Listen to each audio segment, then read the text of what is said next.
നിങ്ങൾ എനിക്കൊരു കർമ്മം പഠിപ്പിച്ചു തരണം, ആ കർമ്മം ചെയ്താൽ എനിക്ക് ഡയറക്റ്റ് എൻട്രി സ്വർഗത്തിലേക്ക് കിട്ടണം. അള്ളാഹുവിൻ്റെ റസൂൽ സല്ലല്ലാഹു അലൈഹി വസല്ലം 3 ആദ്യം ഇതിന് മറുപടി കൊടുത്തില്ല. എന്താ പറഞ്ഞത്? എനിക്കൊരു കർമ്മം പറഞ്ഞു തരണം, ആ കർമ്മം ഞാൻ ചെയ്താൽ അത് മുഖേന അള്ളാഹുവിൻ്റെ സ്വർഗത്തിലേക്ക് എത്തിക്കണം. അള്ളാഹുവിൻ്റെ റസൂല് ഇത് ചോദിക്കപ്പെട്ടപ്പോൾ ആദ്യമൊന്നും മിണ്ടിയില്ല. സ്വഹാബി വീണ്ടും ആവർത്തിച്ചു. അപ്പോഴും പ്രവാചകനും മിണ്ടിയില്ല. പിന്നെയും ഈ സ്വഹാബി തന്നെ ചോദിക്കണം. അപ്പൊ അള്ളാഹുവിൻ്റെ റസൂൽ കൊടുത്തൊരു മറുപടി എന്താണെന്നറിയോ? അലൈക ബികസ്റത്തി സുജൂദി ലില്ലാഹ്, അള്ളാഹുവിന് വേണ്ടിയിട്ട് നീ സുജൂദികൾ അധികരിപ്പിച്ചോ എന്നാണ്. ഫറദിലെ സുജൂദ് നമുക്ക് അധികരിപ്പിക്കാൻ പറ്റുമോ? പുറക്കാലത്ത് 2 സുജൂദാണെങ്കിൽ 4 നിസ്കരിക്കാന്ന് പറഞ്ഞേ, അതല്ല. ഫറലുകൾക്ക് ശേഷം ഇവിടെ സുജൂദ് എന്നുകൊണ്ട് ഉദ്ദേശിക്കുന്നത് നിസ്കാരമാണ്.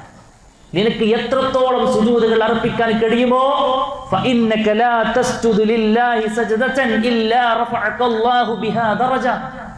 അല്ലാഹുവിന്റെ റസൂൽ പറയാ, നീ ഒരു സുജൂദ് ചെയ്യുന്നുണ്ടോ നിന്റെ ജീവിതത്തിൽ, അത് മുഖേന നിനക്ക് അല്ലാഹു സുബ്ഹാനഹു വ തആല ഒരു പദവി ഉയർത്തി തരും. അതേപോലെ തന്നെ പ്രവാചകൻ സ്വല്ലല്ലാഹു അലൈഹി വസല്ലം പറഞ്ഞു, വഹത്തു അൻക ഖതിഅ, നിനക്ക് വേണ്ടി ഒരു പാപം അല്ലാഹു സുബ്ഹാനഹു വ തആല പുറത്തു തരുമെന്നാണ്. അപ്പോൾ ആലോചിക്കുക, അള്ളാഹുവിൻ്റെ റസൂൽ സ്വല്ലല്ലാഹു അലൈഹി വസല്ലം കൊടുത്ത മറുപടി എന്താ? സ്വർഗത്തിലേക്ക് പ്രവേശിക്കാനുള്ള അവസരം കിട്ടാൻ ഞാൻ എന്താ ചെയ്യണമെന്ന് ചോദിച്ചപ്പോൾ അള്ളാഹുവിൻ്റെ റസൂൽ പറഞ്ഞത് സുജൂദുകൾ അധികരിപ്പിക്കുക എന്നതാണ്. പിന്നൊരു സഹാബി വന്നിട്ട് പിന്നെ ചോദിച്ചാൽ എന്താണെന്നറിയോ? അസ്അലുക മുറാഫഖതക ഫിൽ ജന്ന, പ്രവാചകരെ ഈഹലോകത്ത് നിങ്ങളെ സഹവാസം കിട്ടാൻ ഭാഗ്യം ലഭിച്ചവരെ ഞങ്ങൾ, പക്ഷെ പരലോകത്ത് ഞങ്ങൾക്കത് വേണം, എന്തെങ്കിലും മാർഗം ഉണ്ടോ ചോദിച്ചു. അള്ളാഹുവിൻ്റെ റസൂലിൻ്റെ മറുപടി, അള്ളാഹുവിൻ്റെ റസൂൽ സ്വല്ലല്ലാഹു അലൈഹി വസല്ലം പറയാണ്, ഫഅന്നി അലാ ദാലിക ബികസ്റത്തി സുജൂദ്, അതിനെ നീ സഹായിക്കണം. എങ്ങനെ? സുജൂദിന്റെ ധാരാളിത്യം കൊണ്ട്. എന്ന് പറഞ്ഞാൽ എന്താ? നിന്റെ ജീവിതത്തിൽ സുജൂദുകൾ എമ്പാടുമുണ്ടോ? ഫറളുകൾക്ക് പുറമെ നിന്റെ ജീവിതത്തിൽ സുജൂദുകൾക്ക് നീ പ്രിയം കാണിക്കുന്നുണ്ടോ, ശ്രദ്ധ കാണിക്കുന്നുണ്ടോ? അഥവാ സുന്നത്ത് നിസ്കാരങ്ങളെ ചേർത്ത് വെക്കാൻ നിനക്ക് കഴിയുന്നുണ്ടോ? എൻ്റെ സഹവാസം നിനക്ക് സ്വർഗത്തിൽ കിട്ടുമെന്ന് റസൂൽ കരീം സ്വല്ലല്ലാഹു അലൈഹി വസല്ലം. അതുകൊണ്ടാണ് പ്രിയം ഇവിടെ 3 ഉത്തരമായി. എന്താ? ഒന്ന്, ഫറളുകൾക്കുള്ള പോരായ്മകൾ നികത്താനാണ്. രണ്ടാമത്തത്, സ്വർഗത്തിലേക്ക് എനിക്ക് പ്രവേശിക്കാനാണ്. ഈ സ്വർഗത്തിൽ പ്രവേശിച്ചാൽ തന്നെയും അള്ളാഹുവിന്റെ റസൂലിന്റെ ചാരത്ത് എനിക്ക് സ്വർഗം പങ്കിടാനാണ് ഞാൻ സുന്നത്ത് നിസ്കാരങ്ങൾ എൻ്റെ ജീവിതത്തിന്റെ ഭാഗമാക്കുന്നത് എന്ന് മറുപടി പറയാൻ പ്രിയപ്പെട്ടവരെ നമുക്ക് കഴിയണം. 4ാമത്തെ കാര്യം എന്താണെന്നറിയോ? മെച്ചെന്താണെന്നറിയോ? അള്ളാഹുവിന്റെ ഇഷ്ടമിത്രമായി കൊണ്ട് മാറാൻ നമുക്ക് കഴിയും. ഖുദ്സിയായ ഒരു ഹദീസിലൂടെ റസൂൽ കരീം സ്വല്ലല്ലാഹു അലൈഹി വസല്ലം അല്ലാഹ് പറഞ്ഞതായിക്കൊണ്ട് പഠിപ്പിക്കുകയാണ്, ലാ യസാലുൽ അബ്ദു യതഖറബു ഇലയ്യ ബിന്നവാഫിൽ ഹത്താ ഉഹിബ്ബഹ. ഒരു മനുഷ്യൻ അള്ളാഹുവിലേക്ക് ഏറ്റവും കൂടുതൽ അടുത്തിട്ടുള്ളത് ഫർലാക്കപ്പെട്ട കാര്യങ്ങൾ ചെയ്യുക വഴിയാണ്. ഫർലാക്കപ്പെട്ട കാര്യങ്ങൾ ചെയ്താലാണ് റബ്ബിലേക്ക് ഏറ്റവും കൂടുതൽ അടിമക്ക് അടുക്കാൻ കഴിയുക. പിന്നെ ഫർലായതൊക്കെ ഒരു മനുഷ്യൻ കൃത്യമായി കൊണ്ട് ശ്രദ്ധിച്ചു, അതിലൊക്കെ ഏറ്റവും നന്നായി പെർഫെക്റ്റ് ആയിക്കൊണ്ട് അവൻ ശ്രദ്ധിച്ചു. എന്നിട്ട് സുന്നത്താക്കപ്പെട്ട കർമ്മങ്ങൾ കൂടെ മനുഷ്യനെ ചെയ്തുകൊണ്ടേയിരിക്കും. അങ്ങനെ ഞാൻ അവനെ ഇഷ്ടപ്പെടും. റബ്ബ് ഇഷ്ടപ്പെട്ട എന്താ മെച്ചെന്നറിയോ? പിന്നെ അള്ളാഹുവിന്റെ റസൂൽ സ്വല്ലല്ലാഹു അലൈഹി വസല്ലം പഠിപ്പിക്കുകയാണ്, പിന്നെ കുൻതു സമഉഹു അല്ലദീ യസ്മഉ ബിഹി, അള്ളാഹ് പറയാണെന്ത്? ഞാനായിരിക്കും അവന്റെ കേൾവി, ഞാനായിരിക്കും അവന്റെ കണ്ണ്, ഞാനായിരിക്കും അവന്റെ കൈ, ഞാനായിരിക്കും അവന്റെ കാല്. എന്ന് പറഞ്ഞാൽ എന്താ? അള്ളാഹു സുബ്ഹാനഹു വ തആല കഴിവിലേക്ക് ഇറങ്ങുന്നല്ല. അങ്ങനെ വ്യാഖ്യാനിച്ച കുറെ മനുഷ്യന്മാരുണ്ട്. അതല്ല ഇതിന്റെ ഉദ്ദേശം. അതിന്റെ ഉദ്ദേശം എന്താണെന്നറിയോ? അള്ളാഹുവിന്റെ കണ്ണ്, എൻ്റെ കണ്ണ് അവൻ്റെതാവെന്ന് പറഞ്ഞു കഴിഞ്ഞാൽ അള്ളാഹ്ക്ക് ഇഷ്ടമുള്ളത് പിന്നെ മനുഷ്യൻ കാണൂ, അള്ളാഹ്ക്ക് ഇഷ്ടമുള്ളത് പിന്നെ മനുഷ്യൻ കേൾക്കൂ, അള്ളാഹ്ക്ക് ഇഷ്ടമുള്ള വിഭവമേ അവന്റെ കൈകളെ കൊണ്ട് തൊടൂ, അള്ളാഹ്ക്ക് ഇഷ്ടമുള്ളിടത്തേക്ക് ആ മനുഷ്യൻ നടക്കും. എന്ന് പറഞ്ഞാൽ എന്താ? എല്ലാ നിലക്കും അള്ളാഹുവിന്റെ ഒരു സംരക്ഷണ വലയം ഒരു മനുഷ്യർക്ക് കിട്ടാനും ഫർളുകൾക്ക് ശേഷമുള്ള സുന്നത്തുകളെ പ്രിയം വെച്ച് മുന്നോട്ട് പോകുന്ന ആളുകൾക്ക് കിട്ടുമെന്നാണ്. സഹോദരങ്ങളെ, അതുകൊണ്ട് നമ്മൾ ഒരുപാട് നന്മകളെ നമ്മളെ വാടി വിളിക്കുന്നതാണ് സുന്നത്ത് നിസ്കാരങ്ങളിലെ ശ്രദ്ധ എന്ന് നമ്മൾ താൽക്കാലികമായി കൊണ്ട് ആമുഖത്തിൽ മനസ്സിലാക്കുക. അങ്ങനെയാണെങ്കിൽ എന്തൊക്കെ സുന്നത്ത് നിസ്കാരങ്ങളാണ് നമ്മൾ ഏറ്റവും കൂടുതൽ ശ്രദ്ധിക്കേണ്ടത്? ഒന്നെന്താണെന്നറിയോ? ഒന്നാമത്തെ റവാത്തിബ് നമസ്കാരം തന്നെയാണ്. ഞാൻ വേഗം ഓടിച്ചു പോകും, ഒരുപാട് വലിയ വിഷയമാണ്. സമയത്തിന്റെ പരിമിതി നിന്നുകൊണ്ട് അല്പ ചില കാര്യങ്ങൾ പറയാനാണ് ആഗ്രഹിക്കുന്നത്. വാക്യങ്ങൾ പഠിക്കണം. ഒന്നാമത്തെ നിസ്കാരം ഏതാണെന്നറിയോ? റവാത്തിബ് നമസ്കാരമാണ്.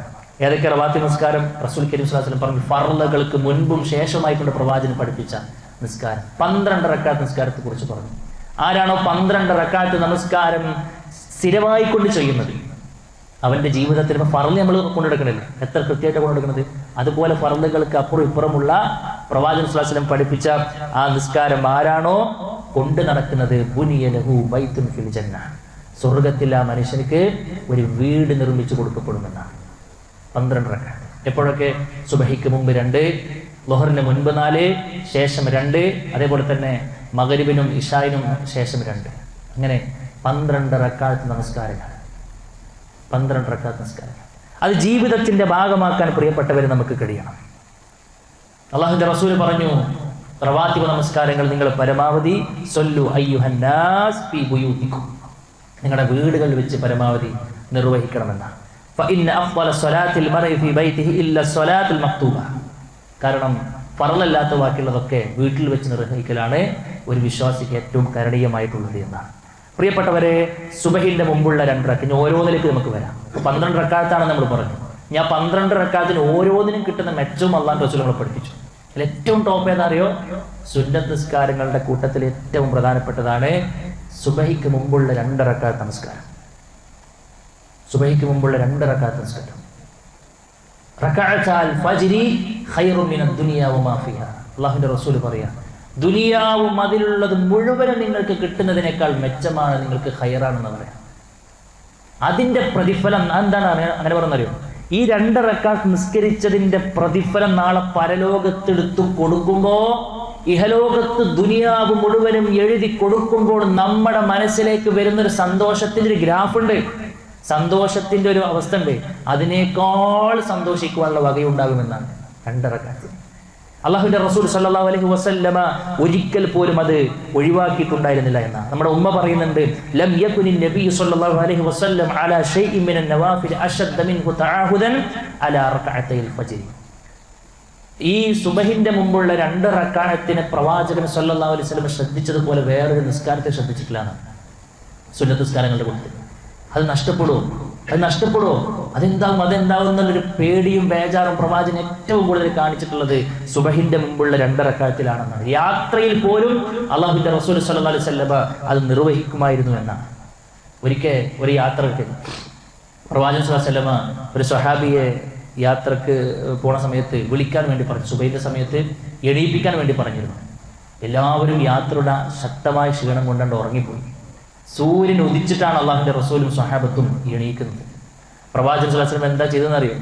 എന്തായാലും നിസ്കാരത്തിന്റെ സമയം കഴിഞ്ഞില്ലേ, നമുക്ക് സുന്നത്തൊക്കെ ഉടക്കട്ടെ, നമുക്ക് ആദ്യം ഫർള് നിസ്കരിക്കാന്നല്ല പറഞ്ഞേ. ആ ഹദീസ് നമുക്ക് കാണാൻ കഴിയും. അള്ളാഹുവിന്റെ റസൂൽ ഉടൻ തന്നെ എല്ലാവരും വിളിച്ചുണർത്തി വുളൂക്ക് എടുക്കാൻ വേണ്ടി പറഞ്ഞ് ആദ്യം പോയിട്ട് സുബഹിന്റെ മുമ്പുള്ള 2 റക്അത്ത് നിർവഹിച്ചു എന്നാണ്. സാവധാനത്തിൽ നിർവഹിച്ചു, ആശ്വാസത്തോടു കൂടി. എന്തായാലും സമയം വേഗം നിസ്കരിക്കല, സാവധാനത്തോടു കൂടെ നിർവഹിച്ചു എന്നാണ്. പൊതുവെ ലഘുവായ രൂപത്തിൽ തന്നെയാണ് അത് നിർവഹിക്കേണ്ടത് എന്നൊക്കെ നമുക്ക് കാണാൻ കഴിയും. ആദ്യത്തെ റക്അത്തിൽ കാഫിറൂനും അതേപോലെ തന്നെ 2ാമത്തെ റക്അത്തിൽ സൂറത്തുൽ ഇഖ്ലാസുമാണ് പ്രവാചകൻ സ്വല്ലല്ലാഹു അലൈഹി വസല്ലം പൊതുവെ പാരായണം ചെയ്തിരുന്നത്. മറ്റൊരു ഹദീസിൽ സൂറത്തുൽ ബഖറയിലെ 136-ാമത്തെ ആയത്തും 2ാമത്തെ റക്അത്തിൽ ആലി ഇമ്രാനിലെ 52ഉം 64ഉം ഒക്കെ ഓതിയിരുന്നു എന്നൊക്കെ നമുക്ക് വ്യത്യസ്തങ്ങളായ റിപ്പോർട്ട് നമുക്ക് കാണാൻ കഴിയും. ഇനി ആ സമയത്ത് നിർവഹിക്കാൻ കഴിഞ്ഞിട്ടില്ല എങ്കിൽ ഇത്രയേറെ പ്രതിഫലവും പ്രാമുഖ്യവും ഇസ്ലാമിലുള്ളത് കൊണ്ട് തന്നെ ഒരു മനുഷ്യനെ സംബന്ധിച്ചിടത്തോളം അവനക്ക് സുബഹിന്റെ മുമ്പ് യാദൃശികമായിക്കൊണ്ട് അവനക്ക് നിർവഹിക്കാൻ കഴിഞ്ഞിട്ടില്ല എങ്കിൽ അതിന് ശേഷവും നിസ്കരിക്കാമെന്നാണ് ഹദീസുകൾ നമുക്ക് കാണാൻ കഴിയുന്നത്. മഹാനായ റസൂൽ കരീം സല്ലല്ലാഹു അലൈഹി വസല്ലമ സുബഹിക്ക് ശേഷം 2 റക്അത്ത് നിസ്കരിക്കുകയാണ്. ചോദിച്ചു, സുബഹി എന്താ 2 തവണ ആക്കിയിട്ടുണ്ടോയെന്ന് ചോദിച്ചു. അപ്പോൾ പറഞ്ഞു, ഇല്ല, അതിന് മുൻപുള്ള 2 റക്അത്ത് എനിക്ക് നഷ്ടപ്പെട്ടു, അത് ഞാൻ നിർവഹിച്ചതാണ് എന്നതാണ്. അതുകൊണ്ട് നമുക്ക് അങ്ങനെ ചെയ്യാം. അഥവാ നഷ്ടപ്പെട്ട നിസ്കാരം ശേഷം വീട്ടാമെന്ന് പറഞ്ഞു. പല രൂപത്തിൽ പ്രവാചകൻ സ്വല്ലല്ലാഹു അലൈഹി വസല്ലം നിസ്കരിച്ചിട്ടുണ്ട്. ഒന്ന്, സുബഹി നമസ്കാരം കഴിഞ്ഞ് ഉടനെ തന്നെ അത് നിർവഹിക്കാം. 2ാമത്തത് സൂര്യോദയത്തിന് ശേഷം നിർവഹിക്കാം. അതാണ് ഏറ്റവും നല്ലത് എന്ന് നമുക്ക് കാണാൻ കഴിയും. പ്രവാചകന്റെ ഹദീസ് നമുക്ക് കാണാൻ കഴിയും. മൻ ലം യുസല്ലി റക്അത്തൈൽ ഫജ്രി ഫൽയുസല്ലിഹിമാ ബഅദ മാ തത്ലുഉ ശംസ്. ആർക്കെങ്കിലും സുബഹിന്റെ മുമ്പുള്ള 2 റക്അത്ത് ആ സമയത്ത് നിർവഹിക്കാൻ കഴിഞ്ഞിട്ടില്ല എന്ന് കൂട്ടാം, പിന്നെ അവൻ നിർവഹിക്കേണ്ടത് ഏറ്റവും അഫ്ളലായ സമയം സൂര്യോദയം കഴിഞ്ഞിട്ടാണ് എന്നതാണ്. പണ്ഡിതന്മാർ അതിനെയാണ് മഹാൻ ഇബ്നു ഉമർ റളിയല്ലാഹു അൻഹു അങ്ങനെ നിർവഹിക്കാറുണ്ടായിരുന്നു എന്നൊക്കെ ഹദീസ് നമുക്ക് കാണാൻ കഴിയും. 3ാമത്തെ സന്ദർഭം ഓർമ്മ വന്ന ഉടനെ നിർവഹിക്കുക എന്നുള്ളതാണ്. ഓർമ്മ വന്ന ഉടനെ അത് നിർവഹിക്കുക എന്നുള്ളതാണ്. എന്നാൽ പല ആളുകളും ഈ ഒരു വളവാക്കുന്ന ആളുകളുണ്ട്. മനഃപൂർവ്വം സമയം വൈകിപ്പിച്ച് എന്നിട്ട് സുബഹിസ്കാരം എന്നും കാണുന്ന ചില ആളുകൾ സുബഹിസ്കാരം കഴിഞ്ഞിട്ട് ഇതിങ്ങനെ പതിവാക്കണം. അത് എഴുതുന്നതിന് പറ്റില്ല. അത് യാദൃശ്ചികമായിക്കൊണ്ട് സംഭവിച്ചാൽ അതിൻ്റെ മഹത്വമുള്ളത് കൊണ്ട് ഇസ്ലാം അത് നഷ്ടപ്പെടണ്ട എന്നുള്ള നിലക്ക് നമുക്ക് തന്ന സംഗതിയാണ്. അതല്ലാതെ എല്ലാ സംഗതി ഇങ്ങനെ ജമാഅത്തൊക്കെ പെൻഡിങ്ങിലിട്ടിട്ട് അവസാനം വന്ന് ജമാഅത്ത് സ്കരിച്ച് പിന്നെ ഒരു 2 റക്അത്ത് സുബഹിന്റെ സുന്നത്ത് സ്കരിക്കുന്ന രൂപം നമ്മൾ ഒരിക്കലും പിന്നെ ഉണ്ടാകാൻ പാടില്ല എന്നുള്ളതാണ് സൂചിപ്പിക്കുക. അപ്പോൾ സുബഹിന്റെ മുമ്പുള്ള 2 റക്അത്തിനെ കുറിച്ചാണ് പറഞ്ഞത്. പിന്നെന്താ അറിയോ, ളുഹറിന് മുൻപുള്ള 4 റക്അത്താണ്. ളുഹറിന് മുൻപുള്ള 4 റക്അത്ത് അതും പ്രവാചകൻ സ്വല്ലല്ലാഹു അലൈഹി വസല്ലം കാനല്ല യദഉ അർബഅൻ ഖബല ളുഹരി, ളുഹറിന് മുൻപുള്ള 4 റക്അത്ത് പ്രവാചകൻ സ്വല്ലല്ലാഹു അലൈഹി വസല്ലമ ഒഴിവാക്കാറേ ഇല്ലായിരുന്നു എന്നാണ്. അത്രത്തോളം മഹത്വം ആ ഹദീസിനുണ്ട്. കാരണം എന്താണെന്നറിയോ, ഈ ളുഹറിന് തൊട്ട് മുൻപുള്ള സമയം ഉണ്ടല്ലോ, ളുഹറിന്റെ സമയം, ആ സമയത്തിന് പ്രത്യേകത ഉണ്ട്. അത് അള്ളാന്റെ റസൂല് പറഞ്ഞു, എന്താ, ഇന്നഹാ സാഅത്തുൻ, അതൊരു സമയമാണ്. എന്താ സമയത്തിന് പ്രത്യേകത? തുഫ്തഹു ഫീഹാ അബ്വാബുസ് സമാ, ആകാശത്തിന്റെ കവാടങ്ങൾ തുറക്കപ്പെടുന്ന സമയമാണ്. ഫഉഹിബ്ബു അൻ യസ്അദ ലീ ഫീഹാ അമലുൻ സാലിഹ്, അതുകൊണ്ട് ആ കവാടത്തിലൂടെ എൻ്റെ സൽക്കർമ്മങ്ങൾ കയറി പോകുവാൻ ഞാൻ ആഗ്രഹിക്കുന്നു എന്നാണ്. അപ്പോൾ നിങ്ങൾ ആ ഒരു സമയത്തിന്റെ പ്രത്യേകതയാണ്. ആകാശ കവാടങ്ങൾ തുറക്കപ്പെടുന്ന സമയമാണേത്? ളുഹറിന് തൊട്ട് മുമ്പുള്ള സമയം, ളുഹറിന്റെ സമയം. ആ സമയത്ത് ഏറ്റവും പ്രധാനപ്പെട്ട ചില നമസ്കാരങ്ങൾ കയറി പോകണമെന്ന് ഞാൻ ആഗ്രഹിക്കുന്നു എന്നാണ്. അപ്പൊ തൊട്ട് മുൻപ് 4 റക്അത്ത് നമുക്ക് നമസ്കരിക്കാം. അത് റവാത്തിബിൽ പെട്ടതാണ്. ശേഷം 4 റക്അത്തും പ്രവാചകൻ സ്വല്ലല്ലാഹു അലൈഹി വസല്ലം നമസ്കരിക്കാറുണ്ടായിരുന്നു എന്നാണ്. 4 റക്അത്ത് റവാത്തിബിൽ പെട്ടതല്ല. 2 റക്അത്തെ 12 ആകണമെന്നുണ്ടെങ്കിൽ നിർവഹിക്കേണ്ടതുള്ളൂ. പക്ഷെ നമുക്ക് വീണ്ടും ഒരു 4 റക്അത്ത് നിസ്കരിക്കാൻ കഴിയുമെങ്കിൽ അതിന്റെ ഫലമായിക്കൊണ്ട് പ്രവാചകൻ സ്വല്ലല്ലാഹു അലൈഹി വസല്ലം പറഞ്ഞു, മൻ ഹാഫള അലാ 4 റക്അത്തിൻ ഖബല ളുഹരി വ 4 ബഅദഹാ ഹുർരിമ അലൻ നാരി, നരകം ആ മനുഷ്യൻക്ക് ഹറാമാക്കപ്പെടുന്നു. ശ്രദ്ധിക്കുക, എന്താ പറഞ്ഞേ? നരകം ആ മനുഷ്യൻക്ക് ഹറാമാക്കപ്പെടും. എപ്പോ? ഏ സമയത്ത്? ളുഹറിന് ശേഷം. എത്ര? 4. മുൻപ് എത്ര? 4. ശേഷമുള്ള 4 റവാത്തിബിൽ പെടുന്നതാണോ? അല്ലേ? 2 റവാത്തിബിൽ പെടുക അല്ലേ? പക്ഷെ 4 കൂടി നിസ്കരിച്ചാലോ? പറഞ്ഞോളി. ഇത് ഉച്ച സമയത്തുകൊണ്ടേ നിങ്ങളോട് പറഞ്ഞാലേ നടന്നിട്ട് പോകുള്ളൂ. അല്ലെങ്കിൽ എല്ലാവരും ഇരുന്നിട്ട് സമ്മതിച്ചവരല്ല. അവനക്ക് നരകം ഹറാമാക്കപ്പെടുമെന്നാണ്. പിന്നെ പറഞ്ഞത് അസറിന് മുൻപ് 4 ആണ്. അസറിന് മുൻപ് 4 റവാത്തിൽപ്പെട്ടതാണോ? അല്ല, റവാത്തിൽപ്പെട്ടതല്ല. മുൻപുമില്ല, ശേഷം റവാത്തിൽപ്പെട്ടതല്ല. പക്ഷെ ആരാണോ അസറിന് മുൻപ് 4 റക്അത്ത് നിസ്കരിക്കുന്നത് അവനെ കുറിച്ച് ഹദീസിൽ വന്നതെന്നറിയോ? റഹിമല്ലാഹു റഅൻ, അള്ളാഹു ആ മനുഷ്യനിക്ക് റഹ്മത്ത് കൊടുക്കട്ടെ എന്നാണ്.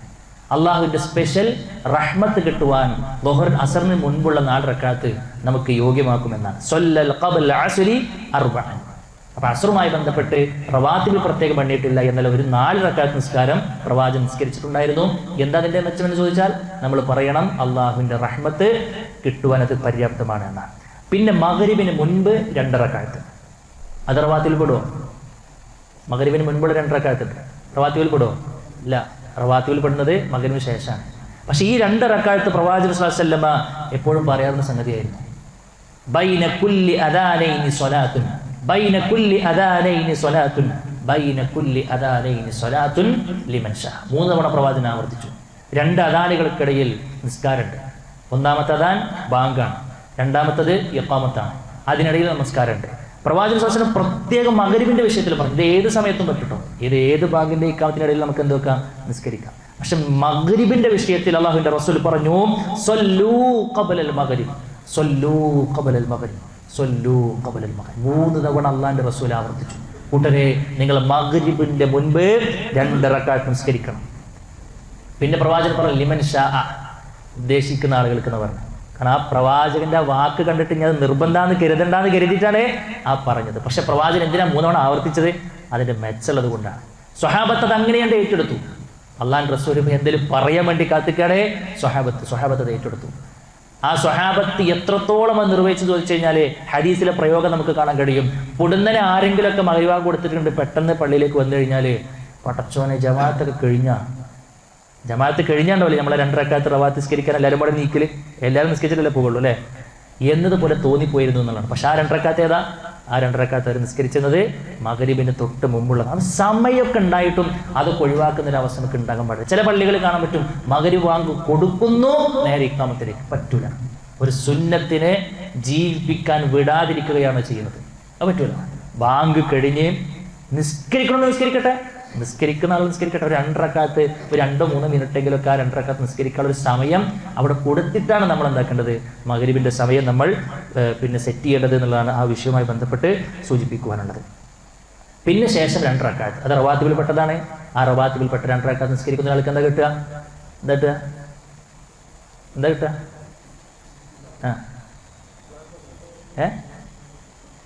കിട്ടുക? വീട് കിട്ടും അല്ലേ? റവാത്തിബിൽപ്പെട്ടതാണ്. 12 റൗണ്ട് ആകുമ്പോഴാണ് ആ വീട്. 10 എന്ന് പറഞ്ഞ ഹദീസ് നമുക്ക് കാണാൻ കഴിയും. അതുകൊണ്ട് ഇൻഷാ അല്ലാഹ് ആ ഒരു കാര്യം പ്രത്യേകം ശ്രദ്ധിക്കുക എന്നുള്ളതാണ് സൂചിപ്പിക്കുവാനുള്ളത്. പിന്നെ ഇശാ നിസ്കാരത്തിന് മുൻപ് 2 റക്അത്ത് റവാത്തിബിൽ പെടൂല. നേരത്തെ പറഞ്ഞ ഹദീസാണ് തെളിവ്. ഏതാ? പാങ്കിനും ഇക്കാമത്തിനും ഇടയിൽ 2 റക്അത്ത് നിസ്കാരം ഉണ്ട് എന്നുള്ളത്. ആ നിലയ്ക്ക് നമുക്ക് എന്താക്കാം, ഇശാന് മുൻപ് നമുക്ക് നിസ്കരിക്കാം. പക്ഷെ ശേഷം 2 റക്അത്ത് ഉണ്ട്, റക്അത്തൈനി ബഅദൽ ഇശാ, അത് റവാത്തിബിൽപ്പെട്ടതാണ്. അത് നമ്മൾ പ്രത്യേകം ശ്രദ്ധിക്കുക. പ്രത്യേകമായി പാരായണം ചെയ്യാൻ, അത് ഇശാ നിസ്കാരത്തിന്റെ വിഷയത്തിൽ പ്രത്യേകമായി പാരായണം ചെയ്യാൻ, സുബഹിന്റെ മുമ്പുള്ള 2 റക്അത്തിലും മഗ്‌രിബിന് ശേഷമുള്ള 2 റക്അത്തിലും ഏത് നമ്മൾ പാരായണം ചെയ്യാം? ഏതായിരിക്കും? ആദ്യത്തേതിൽ സൂറത്തുൽ കാഫിറൂൻ അല്ലേ? രണ്ടാമത്തേത് സൂറത്തുൽ ഇഖ്ലാസ്. ഇതാണ് മഗ്‌രിബിനും അതേപോലെ സുബഹിന്റെ മുമ്പുള്ളത്. ഇശാഇന് അങ്ങനെ പ്രത്യേകം പാരായണം ചെയ്യേണ്ടതായിട്ട് വല്ലതുമുണ്ടോ എന്ന ചോദ്യത്തിന് നബി സല്ലല്ലാഹു അലൈഹി വസല്ലം പ്രത്യേകം ഒന്നും പഠിപ്പിച്ചിട്ടില്ല. പക്ഷെ സലഫുകൾ, നമ്മുടെ മുൻഗാമികൾ പ്രത്യേകം അവർ ആമന റസൂലും അതേപോലെ തന്നെ സൂറത്തുൽ ഇഖ്ലാസും പാരായണം ചെയ്തിരുന്നു കാണാൻ പറ്റും. കാരണം എന്താ? ആമന റസൂലിനെ കുറിച്ച് അല്ലാഹുവിന്റെ റസൂൽ സ്വല്ലല്ലാഹു അലൈഹി വസല്ലം പറഞ്ഞില്ലേ, അൽ ആയതാനി മിൻ ആഖിരി സൂറത്തുൽ ബഖറ മൻ ഖറഅഹുമാ ഫീ ലൈലത്തിൻ കഫതാ. സൂറത്തുൽ ബഖറയിലെ അവസാനത്തെ 2 ആയത്തുകളാണ്. അതാരെങ്കിലും ഒരു രാത്രിയിൽ 1 തവണ പാരായണം ചെയ്താൽ അത് 2ഉം അവനിക്ക് മതിയായി എന്ന് പറഞ്ഞു. പണ്ഡിതന്മാർ പറഞ്ഞു, എന്താ ഇപ്പം മതിയായി എന്ന് പറഞ്ഞു കഴിഞ്ഞാൽ, ഖിയാമുൽ ലൈലിന്റെ കൂലിക്ക് അത് 2ഉം മതിയായി. അന്നത്തെ രാത്രി എല്ലാവിധ ശർറുകളിൽ നിന്നും കാവൽ ചോദിക്കുവാൻ അത് തന്നെ എമ്പാടുമായി. ഇങ്ങനെ പല നിലക്കുള്ള വ്യാഖ്യാനങ്ങളുണ്ട്. അപ്പൊ രാത്രിയിൽ ഏതായിരുന്നാലും 1 തവണ പിന്നെ ആമൻ റസൂൽ ചൊല്ലണമല്ലോ. അപ്പൊ അത് ഇതിലുണ്ടാക്കി കഴിഞ്ഞാൽ എന്തായി, ആ സംഗതി അത് കഴിഞ്ഞ് കിട്ടുമല്ലോ എന്നുള്ള നിലയ്ക്ക് പണ്ഡിതന്മാർ, മുൻകാല സലഫുകളൊക്കെ അങ്ങനെ ചെയ്തിരുന്നു എന്ന് നമുക്ക് കാണാൻ കഴിയും. അപ്പൊ ഇതാണ് റവാത്തിബുമായി ബന്ധപ്പെട്ട് സൂചിപ്പിക്കുവാനുള്ളത്. പിന്നെയുള്ള 2 റക്അത്ത് നിസ്കാരം തഹിയ്യത്താണ്. നമ്മൾ പള്ളിയിൽ വന്നു കഴിഞ്ഞാൽ തഹിയ്യത്ത് നിസ്കരിക്കണം. അത് പള്ളിക്കുള്ള അഭിവാദ്യമാണ്. നമ്മൾ പരസ്പരം വിശ്വാസികൾ കണ്ടുകഴിഞ്ഞ സലാം പറയില്ല, അതിൽ അഭിവാദ്യമല്ലേ വിശ്വാസികൾ പരസ്പരമുള്ള.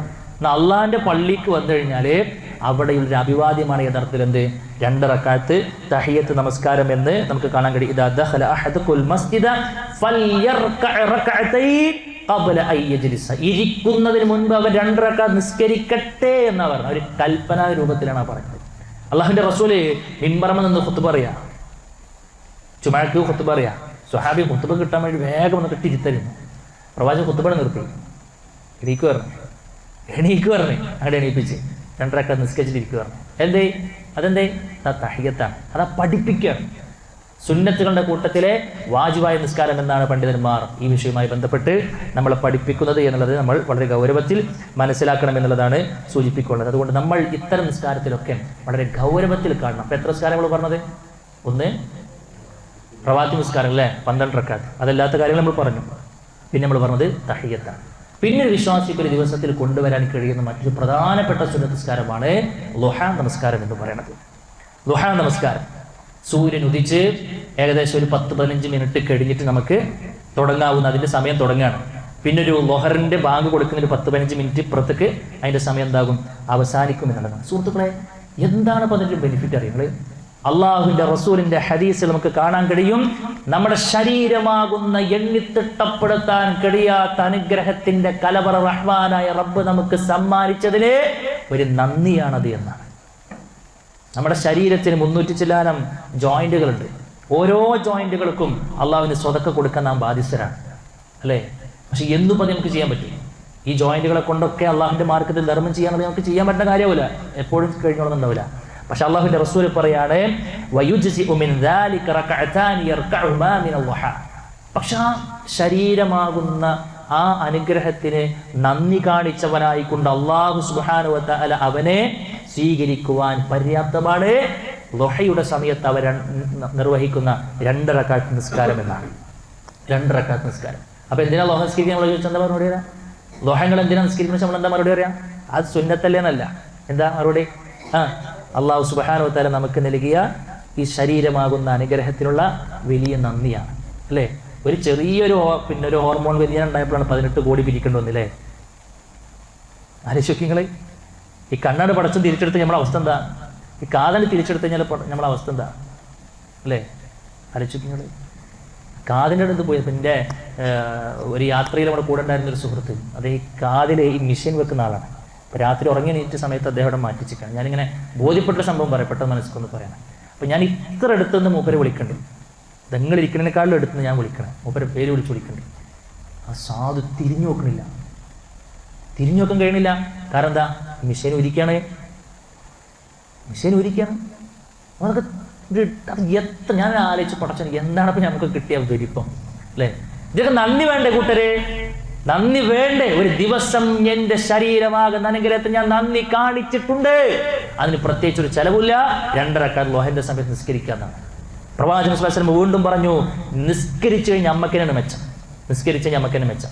പിന്നെ ളുഹാ നിസ്കാരത്തിന്റെ വിഷയത്തിൽ അള്ളാഹ് ഓഫർ എന്താണെന്നറിയോ? അന്നത്തെ ദിവസം മുഴുവനും അള്ളാഹുവിന്റെ ഒരു സംരക്ഷണം മനുഷ്യർക്ക് കിട്ടുമെന്നാണ്. അതിന് നമ്മൾ നിസ്കരിക്കേണ്ട 2 റക്അത്തല്ല, അതിന് 4 റക്അത്ത് നിസ്കരിക്കണം. അള്ളാഹുവിന്റെ റസൂൽ പറഞ്ഞു, യബ്ന ആദം, അള്ളാഹ് പറഞ്ഞതായിക്കൊണ്ട് പറയാണ്, യബ്ന ആദം ലാ തഅജിസ്നി മിൻ 4 റക്അത്തിൻ ഫീ അവ്വലി നഹാരിക അക്ഫിക ആഖിറഹു. പകലിന്റെ തുടക്കത്തിൽ എനിക്ക് വേണ്ടി 4 റക്അത്ത് നിസ്കരിക്കുന്നതിൽ നീ ഒരു അശക്തത കാണിക്കരുത്, എനിക്ക് പറ്റില്ല എന്ന് പറയരുത്. തുടക്കത്തിൽ ഇത് ചെയ്തു, എന്നെ അവസാനം വരെ ഞാൻ നിന്നെ സംരക്ഷിച്ചോളാം എന്ന് പറഞ്ഞു. അള്ളാഹുവിന്റെ സംരക്ഷണം ഒരു ദിവസം മുഴുവനും നമുക്ക് കിട്ടാൻ പ്രിയപ്പെട്ട ഒരു 4 റക്അത്ത് നമസ്കരിക്കുക എന്നതാണ്. പിന്നെ പറഞ്ഞു, ഒരു ഹജ്ജിന്റെയും ഉംറയുടെയും കൂലി ദുഹയുമായി ബന്ധപ്പെട്ട് നമുക്ക് എടുക്കാൻ പറ്റും. എങ്ങനെ കിട്ടുക? സുബഹിസ്കാരം ജമാഅത്തിൽ പങ്കെടുത്ത് പള്ളിയിൽ തന്നെ ഇരുന്ന് ദിക്ർ ദുആകളിലായി ഒന്നും പോകാത്ത അവസ്ഥയിൽ നമ്മൾ ഇരുന്ന് സൂര്യോദയത്തിന് ശേഷം ഒരു 10 മിനിറ്റ് കൂടെ നമ്മൾ വെയിറ്റ് ചെയ്ത് ഈ നിസ്കാരം, ഇതാ നിസ്കാരം തന്നെയാണ്, ളുഹ നിസ്കാരം തന്നെയാണ്, ഫസ്റ്റ് സമയം നിർവഹിക്കുന്നതന്നെ ഉള്ളൂ. അങ്ങനെ നിർവഹിക്കാൻ നമുക്ക് കഴിയോ? അവനെ സംബന്ധിച്ചിടത്തോളം പരിപൂർണമായ ഒരു ഹജ്ജിന്റെയും ഉംറയുടെയും കൂലിയുണ്ട് എന്ന് റസൂൽ കരീം സ്വല്ലല്ലാഹു അലൈഹി വസല്ലം പറയും. ഇത് എന്നും ശ്രദ്ധിക്കുന്ന ഭാഗ്യവാന്മാരുണ്ട് സുഹൃത്തുക്കളെ. ചിലപ്പോൾ അങ്ങനെയുള്ള ആളുകളെ കാണുമ്പോൾ അസൂയ തോന്നും. എന്നും ഇത് വലിയ ഗൗരവത്തിൽ കൊണ്ടുനടക്കുന്ന ആളുകളുണ്ട്. ഓർക്കൊക്കെ കിട്ടുന്ന മെച്ചത്തിൽ ആലോചിക്കുന്നത് എല്ലാ ദിവസവും ഒരു ഹജ്ജിന്റെയും ഉംറയുടെയും കൂലി കിട്ടുക എന്ന് പറഞ്ഞാൽ എത്ര വലിയ ഭാഗ്യവാന്മാരാണ്. നമുക്കിനി എല്ലാ ദിവസവും ഇല്ലാന്നുണ്ടെങ്കിലും ഒരു ആഴ്ചയിൽ 1 പ്ലാൻ ചെയ്ത് കഴിഞ്ഞാൽ മാസത്തിൽ 4 പോലുമില്ലേ, ഒരു കൊല്ലത്ര ഹജ്ജ് ചെയ്ത് കൂലി കിട്ടും. അതുകൊണ്ട് പ്രിയപ്പെട്ടവരെ, അള്ളാഹു സുബ്ഹാനഹു വ തആല നമുക്ക് നൽകുന്ന ഈ ഓഫറുകളൊക്കെ നമ്മൾ പ്രത്യേകം ശ്രദ്ധിക്കണമെന്നാണ് പറഞ്ഞത്. ളുഹയുമായി ബന്ധപ്പെട്ട് വീണ്ടും പ്രവാചകൻ സ്വല്ലല്ലാഹു അലൈഹി വസല്ലം പറഞ്ഞു, ളുഹയ്ക്ക് വേണ്ടി പള്ളിയിലേക്ക് ളുഹാ നിസ്കാരം നിർവഹിക്കാൻ വേണ്ടി മാത്രം നമ്മൾ പോവുകയാണെന്ന് കരുതുക. അള്ളാഹുവിന്റെ റബ്ബ്, നമ്മൾ ഇന്നിപ്പോൾ പള്ളിക്കുന്നു, ഈ നേരത്തിന് നമ്മൾ പള്ളിക്കുന്നത് നമ്മൾ അസ്ർ നിസ്കരിക്കാനാ? അല്ല, നമ്മൾ ളുഹ നിസ്കരിക്കാനാ വന്നത് അല്ലേ? ളുഹ നിസ്കരിക്കാനാ വന്നത് എന്നത് പൊലിച്ചു കൊടുക്കാം. ഞാനേ പള്ളിക്കോ എന്തിനാ പോണേ? ഞാനേ ളുഹ നിസ്കരിക്കാനാണ്. ആ നിലയ്ക്ക് ളുഹ ലക്ഷ്യമാക്കിക്കൊണ്ട് ആരെങ്കിലും പള്ളിയിൽ പോയി നിസ്കരിക്കുകയാണെങ്കിലോ, വമൻ ഖറജ ഇലാ തസ്ബീഹി ളുഹ ലാ യൻസിബുഹു ഇല്ലാ ഇയ്യാഹു ഫഅജ്റുഹു കഅജ്രിൽ മുഅ്തമിർ. 1 ലക്ഷം രൂപ കൊടുത്തിട്ട് നമ്മൾ ചെയ്യുന്ന ഉംറയുടെ അതേ കൂലിയാണ് ഇത് ലഭിക്കുക എന്ന് റസൂൽ കരീം സ്വല്ലല്ലാഹു അലൈഹി വസല്ലം. അടുത്ത ഉംറക്ക് പോകണ്ടെന്നല്ല, പോയി കഴിഞ്ഞാൽ വേറെയാണ് മെച്ചം, അത് വേറെ വിഷയം. ഉംറക്കൊരു പ്രതിഫലം ഉണ്ടല്ലോ, ആ ഉംറയുടെ പ്രതിഫലം ഈ ളുഹാ നിസ്കാരം 2 റക്അത്ത് നിസ്കാരം നമ്മൾ കടയെന്നോ വീട്ടിൽ നിന്നോ സ്ഥാപനത്തിൽ നോക്കൊന്ന് തൊട്ടടുത്ത പള്ളി പിന്നെ ഞാൻ 2 റക്അത്ത് അവിടെ പോയി നിസ്കരിക്കട്ടെ എന്ന് കരുതിയിട്ട് ളുഹ നിസ്കരിക്കാൻ വേണ്ടി നമ്മൾ പ്രത്യേകം അവിടെ പോയി നിസ്കരിച്ചു കഴിഞ്ഞാൽ ഈ കൂലി നമുക്ക് കിട്ടുമെന്നാണ് അള്ളാഹുവിന്റെ റസൂൽ സ്വല്ലല്ലാഹു അലൈഹി വസല്ലം നമ്മളെ പഠിപ്പിച്ചത്. സ്വലാത്തുൽ അവ്വാബീൻ എന്നാണ് പറഞ്ഞത്. നിസ്കാരത്തിൽ സ്വലാത്തുൽ അവ്വാബീൻ എന്താ? ഖേദിച്ച് മടങ്ങുന്നവരുടെ നിസ്കാരം എന്നാ പറഞ്ഞത്. ലാ യുഹാഫിദു അലാ സ്വലാത്തി ളുഹാ ഇല്ലാ അവ്വാബ് വഹിയ സ്വലാത്തുൽ അവ്വാബീൻ. രക്ഷപ്പെടണമെന്ന് ആത്മാർത്ഥമായിക്കൊണ്ട് ആഗ്രഹിക്കുന്ന ഒരാളെ ളുഹാ നിസ്കാരം നിസ്കരിക്കുള്ളൂ. കാരണം എന്താ അറിയോ? ആ ഒരു സമയം എന്ന് പറഞ്ഞു കഴിഞ്ഞാൽ പൊതുവേ ആളുകൾ ദുനിയാവിന്റെ പിന്നാലെ ഉള്ള സമയമാണ്, ശരിയല്ലേ? നമുക്ക് സുബഹിക്കോ ഒക്കെ നമ്മൾ ഓട്ടോമാറ്റിക്കലി നമ്മുടെ മൈൻഡിക്ക് വരും, ളുഹറാകുമ്പോഴും വരും. പക്ഷെ ഈ സമയം നമ്മൾ കച്ചവടത്തിന്റെ പിന്നാലെ ജോലി തിരക്കും, എല്ലാ ഭൗതികപരമായ തിരക്കുകളുടെ പീക്ക് ടൈമാണത്. അതിൽ നിന്നും ഒരു സമയം പിശുക്കിയെടുത്ത് ഒരു 2 റക്അത്തെങ്കിലും നിർവഹിക്കാൻ പ്ലാൻ ചെയ്യുന്നത് അങ്ങേയറ്റം ഖേദിച്ച് മടങ്ങണമെന്ന് ആഗ്രഹിക്കുന്നവർക്കേ അതിന് കഴിയുമെന്നാണ്. അതുകൊണ്ട് അള്ളാന്റെ റസൂൽ ആ നിസ്കാരത്തെ വിളിച്ചത് സ്വലാത്തുൽ അവ്വാബീൻ, ഖേദിച്ച് മടങ്ങുന്നവരുടെ നിസ്കാരം എന്നാണ്. അതുകൊണ്ട് പ്രിയപ്പെട്ടവരെ, നമ്മുടെ ജീവിതത്തിന്റെ ഭാഗമാക്കാൻ നമുക്കത് കഴിയണം എന്നുള്ളതാണ് സൂചിപ്പിക്കുവാനുള്ളത്. ചുരുങ്ങിയത് 2 റക്അത്തും അതേപോലെ തന്നെ 8 വരെ പ്രവാചകൻ ക്ലാസ്സിൽ നിസ്കരിച്ചിട്ടുണ്ടായിരുന്നു. 12 വരെ നിസ്കരിച്ചു എന്ന ഹദീസിൽ ദുർബലതയുണ്ട് എന്നുള്ളതാണ് നമ്മൾ മനസ്സിലാക്കുന്നത്. 4 റക്അത്തെങ്കിലും നമുക്കത് പ്ലാൻ ചെയ്ത് കഴിഞ്ഞാൽ ഒരു ദിവസത്തെ മൊത്തം സംരക്ഷണ റഹ്മാനായ റബ്ബ് ഏറ്റെടുക്കുന്ന ഒരു സാഹചര്യം ഉണ്ടാകുമെന്ന് നമ്മൾ എന്താക്കുക, വളരെ ഗൗരവത്തിൽ മനസ്സിലാക്കുക. പണ്ഡിതന്മാരൊക്കെ 4 നിങ്ങൾ പതിവാക്കുന്നതാണ് നല്ലത് എന്നതാണ് അഭിപ്രായം. അതുകൊണ്ട് നമ്മൾ ആ ഒരു കാര്യം പ്രത്യേകം ശ്രദ്ധിക്കണം എന്നുള്ളതാണ് സൂചിപ്പിക്കുവാനുള്ളത്. പിന്നെ നമ്മൾ വളരെ ഗൗരവത്തിൽ എടുക്കേണ്ട മറ്റൊരു നിസ്കാരമാണ് രാത്രി നിസ്കാരം. രാത്രി നിസ്കാരം അള്ളാഹുവിൻ്റെ റസൂൽ സ്വല്ലല്ലാഹു അലൈഹി വസല്ലം പഠിപ്പിച്ചു, അഫ്ളലുസ് സ്വലാത്തി ബഅദൽ ഫരീള സ്വലാത്തുൽ ലൈൽ.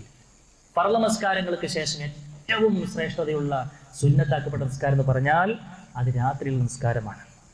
പൊതുവേ നിസ്കാരങ്ങൾ എന്ന് പറഞ്ഞാൽ തന്നെ റഹ്മാനായ റബ്ബുമായിട്ടുള്ള ഒരു രഹസ്യ സംഭാഷണമാണ്. പക്ഷെ രാത്രി നിസ്കാരം എന്ന് പറഞ്ഞാലോ ഒന്നും കൂടെ കുറച്ചും കൂടി സീരിയസ്നെസ്സും അതേപോലെ തന്നെ കുറച്ചുകൂടി നമുക്കൊരു ഏകാഗ്രതയും കിട്ടുന്നൊരു സമയമാണ് അല്ലേ. അതുകൊണ്ട് ആ ഒരു സമയത്ത് ഹൃദയ സാന്നിധ്യം കൂടുതൽ ലഭിക്കുമെന്ന് വിശുദ്ധ ഖുർആൻ പറഞ്ഞ ആ ഒരു സമയത്ത് നിസ്കരിക്കാൻ കഴിവിൻ്റെ പരമം നമ്മൾ ശ്രദ്ധിക്കണം എന്നുള്ളതാണ് സൂചിപ്പിക്കുകയാണത്. വിശ്വാസിയുടെ ഏറ്റവും വലിയ അടയാളമായിക്കൊണ്ട് വല്ലദീന യബീതൂന റബ്ബിഹിം സുജ്ജദൻ വഖിയാമ എന്ന ആയത്തിൽ നമുക്ക് കാണാൻ കഴിയും. അതേപോലെ തന്നെ പണ്ഡിതന്മാർ പറയുന്നുണ്ട്, എന്തുകൊണ്ടാണ് അവർ അങ്ങനെ രാത്രി നിസ്കരിക്കുന്ന ആളുകൾ നമ്മുടെ മുൻഗാമികളുടെ ഗുണം പറയാണ്. കാരണം അവർ യഹ്ദറുൽ ആഖിറത വയർജു റഹ്മത റബ്ബി. 2 കാരണങ്ങളുള്ളത്. ഒന്നാമത്തെ കാരണം അവർ അള്ളാഹുവിൻ്റെ പരലോകത്തെ പേടിക്കുന്നുണ്ട്. രണ്ടാമത്തത് റഹ്മാനായ റബ്ബിൻ്റെ റഹ്മത്ത് അവർക്ക് വേണമെന്നതാണ്. സുന്നത്തിൽ ഒരുപാട് പ്രവാചകന്റെ ഹദീസിൽ ഒരുപാട് മെച്ചങ്ങൾ രാത്രി നിസ്കാരം കൊണ്ടെടുക്കുന്ന ഒരാളെ സംബന്ധിച്ചിടത്തോളം ഉണ്ട് എന്നതാണ്. ഒന്നെന്താ വെച്ച് കഴിഞ്ഞാൽ സ്വർഗത്തിലേക്ക് സമാധാനത്തോടു കൂടെ പോകാൻ രാത്രി നിസ്കാരം നമ്മളെ പര്യാപ്തമാക്കുമെന്ന് പ്രവാചകന്റെ ഹദീസുകൾ നമുക്ക് കാണാൻ കഴിയും. നിങ്ങൾ രാത്രിയുടെ അന്ത്യാമൽ എണീറ്റ് നിസ്കരിക്കണം. ജനങ്ങൾ ഉറങ്ങിക്കൊണ്ടിരിക്കുന്ന സമയത്ത് നിങ്ങൾ എണീറ്റ് നിസ്കരിക്കണം, എങ്കിലോ സമാധാനത്തോടു കൂടെ നിങ്ങൾക്ക് സ്വർഗത്തിലേക്ക് പോകാൻ കഴിയുമെന്നാണ് പ്രവാചകൻ സ്വല്ലല്ലാഹു അലൈഹി വസല്ലം വീണ്ടും പറഞ്ഞു. സ്വർഗത്തിൽ പ്രത്യേകം ചില അറകളുണ്ടെന്നാണ്. സ്വർഗത്തിൽ പ്രത്യേകം ചില അറകളുണ്ട്, അത് കാത്തിരിക്കുന്നത് രാത്രി നിസ്കരിക്കുന്ന ആളുകളെയാണ്. അവൻ രാത്രി കഴിച്ചുകൂട്ടി ജനങ്ങൾ ഉറങ്ങിക്കൊണ്ടിരിക്കുമ്പോൾ എന്നാണ്. മറ്റൊരു പ്രത്യേകത, അല്ലാഹു സുബ്ഹാനഹു വ തആല ഇറങ്ങി വരുന്ന ഒരു സമയം കൂടെയാണത്. ഇറങ്ങി വന്നിട്ട് ചോദിക്കുമെന്നാണ്. ഇറങ്ങി വന്നുകൊണ്ട് ചോദിക്കും, മയ്യദ്ഊനി, ആരാണോ എന്നോട് പ്രാർത്ഥിക്കുന്നത്, ഫഅസ്തജീബ ലഹു, ഞാൻ അവനക്ക് ഉത്തരം നൽകാമെന്നാണ്. വമയ്യസ്അലുനി ഫഉതിയ, ആരാണ് എന്നോട് ചോദിക്കുന്നത്, ആവശ്യങ്ങൾ ആരാണ് എന്നോട് ചോദിക്കുന്നത്, ഞാൻ അവനക്ക് നൽകാമെന്നാണ്. മയ്യസ്തഗ്ഫിറുനി ഫഅഗ്ഫിറ ലഹു, ആരാണ് എന്നോട് പൊറുക്കലിനെ ചോദിക്കുന്നത്, ഞാൻ അവനക്ക് പുറത്തു കൊടുക്കാമെന്നാണ്. അതുകൊണ്ട് പ്രിയപ്പെട്ടവരെ, നമ്മൾ വളരെ ഗൗരവത്തിൽ അതെല്ലാം ശ്രദ്ധിക്കണം എന്നുള്ളതാണ് സൂചിപ്പിക്കുവാനുള്ളത്. ഒരു പണ്ഡിതൻ തൻ്റെ ഒരു വാചകത്തിൽ കോറിയിട്ട ഒരു വർഷത്തെ നിസ്കാരത്തിൽ സുന്നത്ത് നിസ്കാരങ്ങൾ കൊണ്ടു നടക്കുന്നവരും കൊണ്ടു നടക്കാത്തവരും തമ്മിലൊരു വേരിയേഷൻ പഠിപ്പിക്കുന്നുണ്ട്. അതുകൂടി ചേർത്ത് വെക്കുമ്പോഴാണ് നമുക്ക് ഇതിൻ്റെ ഒരു മഹത്വം ബോധ്യപ്പെടാം. എന്താ അറിയോ, ഇപ്പോൾ അദ്ദേഹം പറയാണ്, ഇപ്പോൾ 12 റക്അത്ത് ശരിക്ക് ജീവിതത്തിൽ കൊണ്ടു നടക്കുന്ന ഒരു മനുഷ്യനും അത് കൊണ്ട് നടക്കാത്തൊരു മനുഷ്യനും തമ്മിലുള്ള വ്യത്യാസം ഒരു കൊല്ലത്തിൽ എത്രയെന്നറിയോ, 4380 റക്അത്തുകളുടെ വ്യത്യാസം ഉണ്ടാവുന്നതാണ്. 4380 റക്അത്തുകളുടെ വ്യത്യാസം ഉണ്ടായിരിക്കും. ഒരു റക്അത്ത് വിത്തർ, ഒറ്റ റക്അത്ത് വിത്തർ ഒരു ദിവസത്തിൽ അനുഷ്ഠിക്കുന്നൊരു മനുഷ്യനും അനുഷ്ഠിക്കാത്തൊരു മനുഷ്യനും തമ്മിൽ ഒരു കൊല്ലത്തെ വ്യത്യാസം 365 റക്അത്തുകളുടെ വ്യത്യാസം ഉണ്ടായിരിക്കും.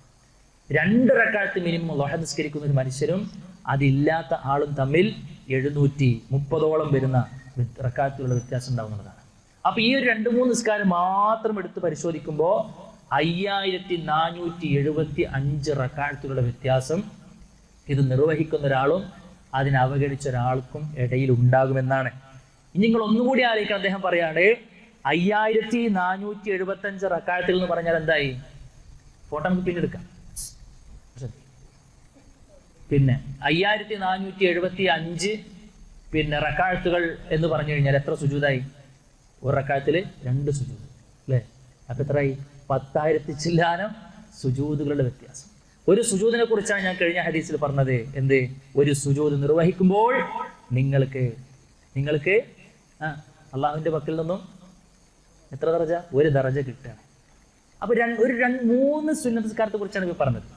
അത് നിർവഹിക്കുന്ന ഒരുത്തനും നിർവഹിക്കാത്ത ഒരുത്തനും തമ്മിൽ ഒരു കൊല്ലത്തെ വ്യത്യാസം 10,000 ചില്ലാനം വരുന്ന സുജൂദുകളുടെ വേരിയേഷൻ ഉണ്ടാവും. അത്ര ദറജ അവനും മറ്റവനും തമ്മിൽ ഉണ്ടാകും, അന്തരുണ്ടാകും. ഒരു കൊല്ലത്തെ കാര്യം പറയണേ. ഇങ്ങനെ ആയുസ് ഒരു 19, 30, 60 കൊല്ലൊക്കെ ആയാലേ ആയുസ്സിൽ ഇതൊന്നും ശ്രദ്ധിക്കാതെ പോയ മനുഷ്യരും ആയുസ്സിൽ ഇതൊക്കെ ശ്രദ്ധിച്ച മനുഷ്യരും തമ്മിൽ പരലോകത്ത് അവന്റെ ഏടുകൾ എടുത്ത് പരിശോധിക്കുമ്പോൾ പ്രിയപ്പെട്ടവരെ എത്ര വലിയ അന്തരമുണ്ടാവും, നമ്മൾ എവിടെ നിൽക്കും എന്നുള്ളത് ആത്മാർത്ഥമായി കൊണ്ട് ചിന്തിക്കുക. അതുകൊണ്ട് പ്രിയപ്പെട്ടവരെ, ഒരു മുതൽ മുടക്കുമില്ലാതെ പലതുള്ളി പെരുവെള്ളം പോലെ നമുക്കിത് കൊണ്ടുനടക്കാൻ പറ്റും. ഇതൊക്കെ പാടെ പറയുമ്പോൾ കുറേ ഉണ്ടാവും. ഇതൊക്കെ നമുക്ക് അല്പാൽപ സമയങ്ങൾ മാത്രം നിർവഹിക്കേണ്ട കാര്യമാണ്. എല്ലാവരും ഇവിടെ തറാവി നിസ്കരിക്കണം, ഓരോ ഒറ്റയടിക്കണം നിസ്കരിച്ച് പോണ സാധനമല്ലല്ലോ. ഇത് ഓരോന്നും ഓരോ സമയത്താണ്, ഓരോ സന്ദർഭത്തിലാണ് ഇതൊക്കെ നിർവഹിക്കേണ്ടത് എന്നുള്ളത് വളരെ ഗൗരവത്തിൽ നമ്മൾ മനസ്സിലാക്കുക എന്നുള്ളതാണ് സൂചിപ്പിക്കുവാനുള്ളത്. അല്ലാഹു സുബ്ഹാനഹു വ തആല കൂടുതൽ പഠിക്കുവാനുള്ള തൗഫീഖ് നമുക്ക് എല്ലാവർക്കും നൽകി അനുഗ്രഹിക്കുമാറാകട്ടെ എന്നുള്ളതാണ് ഈ ഒരു സമയത്ത് പ്രാർത്ഥിക്കുന്നത്. ഒരു കാര്യം കൂടിയും ശ്രദ്ധയിൽപ്പെടുത്താൻ ആഗ്രഹിക്കുകയാണ്. പലപ്പോഴും എന്താ വെച്ച് കഴിഞ്ഞാൽ ഈ സുന്നത്ത് നിസ്കാരങ്ങൾ നിർവഹിക്കുന്ന ആളുകൾ തന്നെ ഇതൊക്കെ കണ്ടിട്ട് ഞാൻ നിർവഹിക്കാൻ ഒരാൾ തീരുമാനിച്ചിട്ടുണ്ടെങ്കിൽ അവൻ നിർവഹിക്കുന്ന രൂപമുണ്ട്. പലപ്പോഴും സുന്നത്ത് നിസ്കാരങ്ങൾ പറഞ്ഞാൽ പല ആളുകളുടെ മനസ്സിൽ വന്ന എന്താണെന്നറിയോ, അത് പ്രാരംഭ പ്രാർത്ഥനയൊന്നും വേണ്ട, അതിപ്പോ സൂറത്തൊന്നും ഓതണമെന്നില്ല, അത് പത്തയ്യാത്ത് ഫുള്ളൊന്നും വേണമെന്നില്ല, അതൊക്കെ എങ്ങനെയല്ല ചെയ്തു പോയാൽ മതി എന്നുള്ള ആരാ പറഞ്ഞത്? അങ്ങനെയല്ല, ഒരു വ്യത്യാസവും ഇല്ല എന്നുള്ളതാണ്. അടിസ്ഥാനപരമായിക്കൊണ്ട് യാതൊരുവിധ വ്യത്യാസവും അവ രണ്ടിനും ഇടയിലില്ല. അള്ളാഹുവിന്റെ റസൂൽ എന്തെങ്കിലും പ്രത്യേകം പറഞ്ഞിട്ടുണ്ടെങ്കിൽ അല്ലാതെ. അപ്പോൾ പ്രാരംഭ പ്രാർത്ഥന വേണം, അതേപോലെ തന്നെ നിസ്കാരം, പിന്നെ സൂറത്ത് വേണം, അത്തയ്യാത്ത് ഫുള്ളായിട്ട് ഓതണം. ഏറ്റവും വലിയ മെച്ചം എന്താണെന്നറിയോ, ശരിക്കും സുന്നത്ത് നിസ്കാരമാണ് നമുക്കൊന്ന് റാഹത്തായിട്ട് ഒന്ന് മനസ്സറിഞ്ഞ് നിർവഹിക്കാൻ പറ്റുക അല്ലേ. ഒരു ഇമാമ നിൽക്കുന്ന ആളെ സംബന്ധിച്ചിടത്തോളം നമുക്ക് ഭയങ്കര ഈമാനുണ്ട്, ഭയങ്കര തോക്കത്തൊക്കെ ഉണ്ടെന്ന് കൂട്ടാം. പക്ഷെ പരിധിക്കപ്പുറത്തേക്ക് സുജൂദ് കൊണ്ടാൻ പറ്റും ഇല്ല. ഭാവമികളെ പരിഗണിക്കണം. ഒരുപാട് പരിഗണനകൾക്കിടയിലാണ് നമ്മുടെ നിസ്കാരം നിൽക്കുന്നത്, നിസ്കാരങ്ങൾ നിൽക്കുന്നത്. സുന്നത്തോ ആരെങ്കിലും ഒന്ന് തട്ടു, എത്ര നേരമായി ചങ്ങായെ സുന്നത്ത് നിസ്കാരത്തിൽ ഈ സുജൂദ് കിടക്കണം, നീ കിടന്ന് ആരും പറയോ? ആരും പറയില്ല. എത്ര നേരമായി പ്രാർത്ഥിക്കണം, മതി അവസാനിപ്പിച്ചാലെന്ന് ആരും പറയോ? ആരെങ്കിലും മുറുമുറുപ്പ് നടത്തുമോ? എത്ര നേരമായി ചോദനക്ക് എന്തിനെത്ര എന്നൊക്കെ ആരും പറയോ? ആരും പറയില്ല. സ്വതന്ത്രമായി നമ്മൾ ആഗ്രഹിക്കുന്ന രൂപത്തിൽ നമുക്കത് ചെയ്യാൻ പറ്റുമെന്നുള്ളതാണ് സത്യം. അതുകൊണ്ട് പ്രിയപ്പെട്ടവരെ, ശരിക്കും എന്താ അറിയോ, അള്ളാഹുവിലേക്ക് ഏറ്റവും മടുക്കുവാനുള്ള വലിയൊരു ഓഫറാണ് സുന്നത്ത് നമസ്കാരങ്ങൾ. നമ്മൾ മനസ്സിലാക്കി വളരെ ഗൗരവത്തിൽ നമ്മൾ കണ്ട് മുന്നോട്ട് പോകാൻ വേണ്ടി തീരുമാനിക്കുക. ഈ വിഷയത്തിൽ എല്ലാ ഭാഗങ്ങളിലൂടെയും എൻ്റെ സംസാരം കൊണ്ടുപോകാൻ എനിക്ക് കഴിഞ്ഞിട്ടില്ല. അല്പം ചില കാര്യങ്ങൾ മാത്രം പറഞ്ഞു എന്ന് മാത്രം. ഇൻഷാ അള്ളാഹ് ബോധ്യപ്പെട്ട ഗൗരവത്തിൻ്റെ അടിസ്ഥാനത്തിൽ അതൊക്കെ ജീവിതത്തിൻ്റെ ഭാഗമാക്കാൻ കൂടെ നമ്മൾ പ്രത്യേകം ശ്രദ്ധിക്കുക. ഇപ്പോൾ നമ്മൾ തുടങ്ങിയാൽ ഇൻഷാ അള്ളാഹ് ഇപ്പോൾ കേട്ട കാര്യങ്ങൾ അതിലെന്തെങ്കിലുമൊക്കെ ഇല്ലാത്തതുണ്ടെങ്കിൽ ഇന്ന് തന്നെ തുടങ്ങാം. അപ്പോൾ ഇൻഷാ അള്ളാഹ് നാളെയും ഇത് കൊണ്ടുനടക്കാനുള്ള തൗഫീഖ് റഹ്മാനായ റബ്ബ് നമുക്ക് നൽകും. അങ്ങനെ തന്നെയാണ് ഇതൊക്കെ നന്മകൾ നമ്മുടെ ജീവിതത്തിൻ്റെ ഭാഗമാക്കുവാനുള്ള തൗഫീഖ് റഹ്മാനായ റബ്ബ് നമുക്ക് നൽകുക എന്നുള്ളതാണ് സൂചിപ്പിക്കുവാനുള്ള. ഏത് പഠന സദസ്സിലേക്ക് വരുമ്പോഴും ഇരിക്കുമ്പോഴും ഒക്കെ പ്രാർത്ഥിച്ചുകൊണ്ട് നമ്മളെല്ലാവരും വരണം. ലോഹറസ്കാരത്തിന് ശേഷം ഇവിടെ ക്ലാസ് ഉണ്ടെന്ന് ഞാൻ മനസ്സിലാക്കുന്നത്. എത്രയോ അറിവുകൾ നിങ്ങൾക്ക് കിട്ടുന്നുണ്ടാവും. ഏറ്റവും ക്ഷീണമുള്ള ഒരു സമയം കൂടിയാണിത്. എല്ലാവരെയും പരിഗണിച്ചിട്ട് തന്നെയാണ് പറയുന്നത്. പ്രാർത്ഥിച്ചിട്ട് വരണം. കയറുന്നതിന് മുൻപ് ഒരിക്കലും നമ്മൾ ആരും ഒരു കടമ നിർമ്മിക്കാൻ വേണ്ടി നമ്മൾ ആരും ഇരുന്നിട്ടില്ല, ഇരിക്കാനും പാടില്ല. പ്രാർത്ഥിച്ചിട്ട് വരിക. എനിക്ക് എന്തെങ്കിലും കൂടുതൽ കിട്ടണം, എനിക്കെൻ്റെ ജീവിതത്തിൽ എന്തെങ്കിലും നന്മകൾ ഉണ്ടാകണം എന്ന് ആഗ്രഹിച്ചും പ്രാർത്ഥിച്ചിട്ടും നമുക്ക് വരാൻ കഴിയണം. നിങ്ങൾ അങ്ങനെ ശ്രദ്ധിക്കുന്ന ആളുകൾ തന്നെയാണ് എന്നത് തന്നെയാണ് പിന്നെ മനസ്സിലാക്കുന്നത്. ഖുതുബക്ക് വരുമ്പോഴൊക്കെ ഒരു ദീനി സദസ്സിലേക്കൊരു അവസരം കിട്ടുന്നുണ്ടോ പ്രാർത്ഥിച്ചിട്ട് വരണം. പടച്ചോനെ എന്തെങ്കിലും ഒരു ഹൈർ എൻ്റെ ജീവിതത്തിൽ ഉണ്ടാകണമെന്നുള്ളതാണ്. അതില്ലാതെ ഒരു സദസ്സിൽ പോയിരുന്നിട്ട് ഒന്നും കിട്ടാതെ നമ്മൾ എണീറ്റ് പോകുക എന്ന് പറഞ്ഞു കഴിഞ്ഞാൽ എത്ര വലിയ ഹതഭാഗ്യന്മാരാണ് നമ്മൾ ആലോചിക്കുകയൊക്കെ. അതുണ്ടാകാൻ പാടില്ല. അതുകൊണ്ട് ആത്മാർത്ഥമായ പ്രാർത്ഥനകളിൽ ഇത്തരം കാര്യങ്ങളൊക്കെ വളരെ ഗൗരവത്തിൽ നമ്മൾ കൊണ്ടു നടക്കുകയും അതിൻ്റെ ഭാഗമാക്കുകയും ചെയ്യുക. അല്ലാഹു സുബ്ഹാനഹു വ തആല കൂടിയിരുത്തം മലക്കുകളുടെ മുഖറബുകളുടെ പിന്നെ സാന്നിധ്യമുള്ള അവരുടെ വിലപ്പെട്ട പ്രാർത്ഥനകൾ 10-45 മിനിറ്റായി നമുക്ക് ലഭിച്ചുകൊണ്ടേയിരിക്കുന്ന ഈ സദസ്സ് അല്ലാഹു സുബ്ഹാനഹു വ തആല സ്വീകരിക്കുമാറാകട്ടെ. ഞാനിവിടെ തുലാസിൽ കനം തൂങ്ങുന്ന അമലായിക്കൊണ്ട് റഹ്മാനായ റബ്ബ് നമ്മിൽ നിന്ന് കബൂലാക്കുമാറാകട്ടെ. കൂടുതൽ കാര്യങ്ങൾ ജീവിതത്തിൽ പഠിച്ചെടുത്ത കാര്യങ്ങൾ ജീവിതത്തിൽ പ്രാവർത്തികമാക്കാനൊക്കെയുള്ള തൗഫീക്ക് റഹ്മാനായ റബ്ബ് നമുക്ക് എല്ലാവർക്കും നൽകി അനുഗ്രഹിക്കുമാറാകട്ടെ എന്ന് മാത്രം ഈ ഒരു സമയത്ത് പ്രാർത്ഥിച്ചുകൊണ്ട് നിർത്തുന്നു. അൽഹംദുലില്ലാഹി റബ്ബിൽ ആലമീൻ. അസ്സലാമു അലൈക്കും വറഹ്മത്തുള്ളാഹി വബറകാതുഹു.